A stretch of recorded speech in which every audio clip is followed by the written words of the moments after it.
bien-aimés de Dieu, vous êtes le bienvenu au dévotionnel de la semaine. Notre thème d'aujourd'hui s'intitule « Le chemin de la victoire ». Alors la victoire se définit comme étant un acte de vaincre un ennemi ou un opposant lors d'une bataille ou d'une compétition. L'opposé de la victoire, c'est la défaite. Alors, personne ne veut échouer dans la vie. Nous voulons tous avoir du succès dans une catégorie ou dans une autre. En fait, il est réel que être vainqueur est un désir ardent que des fois nous cherchons à tout prix. Quel est alors le point de vue de Dieu sur ce qui concerne la victoire? Est-ce que ce point de vue est le même que ce que nous proposent les principes humains? Exemple, détermination, persistance, dur labeur. La vérité est qu'aucun de ces principes humains n'a pu accomplir la plus grande victoire de l'humanité, la victoire de la croix. Allons ensemble dans Philippiens 2, verset 5 au verset 11. Il est écrit là: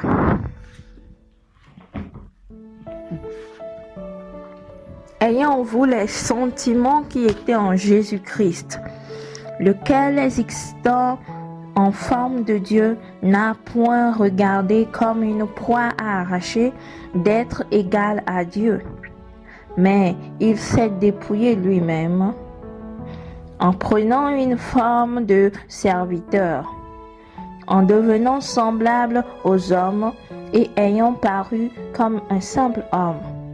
Il s'est humilié lui-même, se rendant obéissant jusqu'à la mort, même jusqu'à la mort de la croix.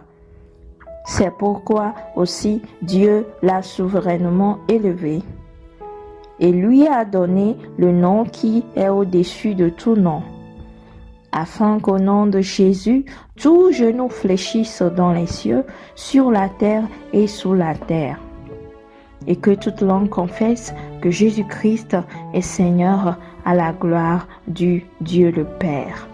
Amen. Ce passage est vraiment bénissant et est révélateur du chemin de la victoire, du chemin qui conduit à la victoire. Si Christ a bien utilisé ce chemin pour arriver à la victoire, je crois et je suis assurée que nous aussi, ses imitateurs, nous allons être victorieux en prenant le même chemin. La première approche à la victoire que Christ a utilisée, je l'ai nommée le non-focus sur son point fort. Le non-focus sur son point fort. Alors Christ ne s'est pas focalisé sur son point fort. Il est évident que le point fort de Christ en ce moment, c'est qu'il était Dieu ou qu'il est Dieu. Mais Christ n'a pas misé sur son point fort, car pour accomplir la mission qu'il devait faire, il devait plutôt se focaliser sur quelque chose qui ne ressemblait pas à son point fort. Dieu avait choisi bon d'utiliser son point faible, l'humain, pour accomplir sa mission. Nous sommes enseignés aujourd'hui qu'il faut que nous nous focalisions sur nos points forts. Il faut que nous travaillions sur nos points forts, alors nous irons vers la victoire. Ce chemin est totalement opposé au chemin que Christ a pris, car il n'a pas trouvé comme une proie le fait d'être égal à Dieu. Je veux nous expliquer quelque chose ici. Le fait de ne pas se focaliser sur son point fort ne veut pas dire qu'il a ignoré son point fort. Cela veut tout simplement dire que son point fort n'était pas l'élément déterminant à sa victoire. L'élément déterminant à la victoire de Christ a plutôt été son humilité. L'élément déterminant à la victoire de Christ a plutôt été le fait qu'il a été obéissant à son Père. Il ne s'est pas dit Dieu et il n'a pas fait les choses selon ce qu'il voulait, mais il s'est réduit à l'étape ou à la nature humaine. Alors cela nous conduit vers le second approche pour la victoire.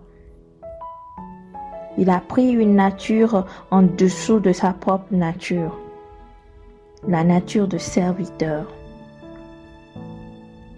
Pour gagner, Christ n'est pas venu comme un divin, un Dieu venu sur la terre pour ordonner les choses. Non, il est venu comme étant homme. Lui, Dieu qu'il était, ayant créé les hommes, ayant créé la terre et tout ce qu'elle renferme, il a quand même accepté se réduire à l'homme pour sauver l'homme. Quelle humilité! Et en même temps, quelle stratégie! Car personne ne s'attendait à ce qu'il vienne comme cela. Bien-aimé, le chemin à la victoire n'est pas évident.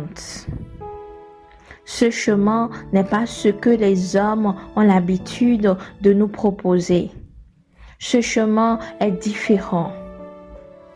Ce chemin est plutôt le chemin de l'abaissement, de l'humiliation, de l'humilité, le chemin de la mort à soi, le chemin du déni de soi. Voilà comment nous obtenons notre victoire en toutes choses, en Christ. Voilà le chemin qu'il a pris et qui n'a pas mené à un échec. Être un serviteur dans le monde est plutôt signe de faiblesse, mais en Christ, cela a été le signe de la victoire. Le serviteur est le plus grand parmi tous, a dit Jésus-Christ à ses disciples. Si vous voulez savoir celui qui est le plus grand, alors c'est celui qui vous sert tous, celui qui est le serviteur. Bien-aimés, nous avons une décision à faire, nous avons un choix à faire aujourd'hui. Soit demeurer fort dans la chair en gardant nos points forts dans la chair, ou être faible dans la chair pour être fort en Christ et vaincre. Je sais que nous allons choisir la bonne décision, car cette bonne décision nous amène indéniablement à une victoire certaine, une victoire testée, qui a été testée au fil du temps et qui a été approuvée par Dieu lui-même, le chemin de l'humilité. L'humilité précède réellement la gloire. Dans le nom de Jésus-Christ, tout vous sera soumis lorsque vous empruntez l'humilité, le chemin de l'humilité. Le Seigneur lui-même combat pour vous toutes choses qui vous résistent cette semaine. Pendant que vous empruntez le chemin de l'humilité, de la soumission à Dieu lui-même, pendant que vous oubliez vos facultés humaines, vos forces humaines, pendant que vous dites comme Paul, je les considère comme de la poubelle pour gagner Christ. Je déclare au nom de Jésus-Christ que vous êtes victorieux en toutes choses et que rien ne peut vous assujettir. Cette semaine et tous les jours de votre vie, la victoire est à vous si vous prenez cette décision. Demeurez bénis au nom de Jésus. C'était le dévotionnel qui vous a été transmis par IPA Ghana USA. Je suis la servante de Dieu, Madame. Shalom. Amona et que Dieu vous bénisse abondamment.